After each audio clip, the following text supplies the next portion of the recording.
So here I can start off with cutting down the middle. And then from here, I can show the anatomy as it was at the time of death. So everything is accurate, there's no rendering done. Since the cadaver was flash frozen, there were scans that were taken of the cadaver itself. And then from there, you can see the anatomy as it was at the time of death. You can also isolate or annotate different parts of the system. So in this case, I can start by removing the skin, removing the skeletal system, and other structures until I'm left with the gastrointestinal system. From here, I can get a better view by just zooming in. And I can also get a posterior view by just giving it a little spin. And in this case, I can start removing different structures and getting the annotation of any structure I remove. And I have this undo button where I can bring everything back up. This is amazing. And in this case, you can also have concurrent views of, let's say, the muscular system and skeletal system, and also start removing different areas to see regional anatomy and other types of anatomy as well at the same time. If you don't want to look at the anatomy as a whole, you can also see regional anatomy. So in this case, I have the female head and neck.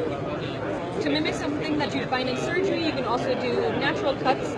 So in this case, I have an incision made, and you can also see the relationship between the skin, the fat, and other structures. And as I showed earlier, you can go ahead and also remove structures here and press this undo button. And what's interesting is these are actually the scans that were done from the cadaver. So everything you see here is what we saw at 0.6 to 0.8 millimeter thickness. And so each time I turn around, slide through these sections, I can see where you guys And you're not just limited to the head and neck, you also have areas like the brain, large areas like the thorax and the abdomen, all the way down to the leg and foot. And what's most interesting to me is you can load in your own patient's CT or MRI scans, and from there you can get a 3D model of what you're seeing. So here we have a post-operative scan of a patient with a brain aneurysm, and this is the actual CT that was provided. You can go ahead and slide through the CT and see exactly where the clips were placed as well. So if I go down here, it'll show where it is here. And same functionality as before. You can go ahead and make a quick cut into the 3D model and see where the clips were placed as well. So it's kind of more intuitive when you see something in 3D, where the clips were placed rather than just focusing on a CT.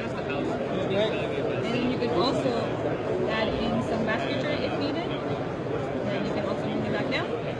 There's other ways where you can utilize this where I bring in transparent soft and hard tissue. And so in this case, you still see where the clips were placed.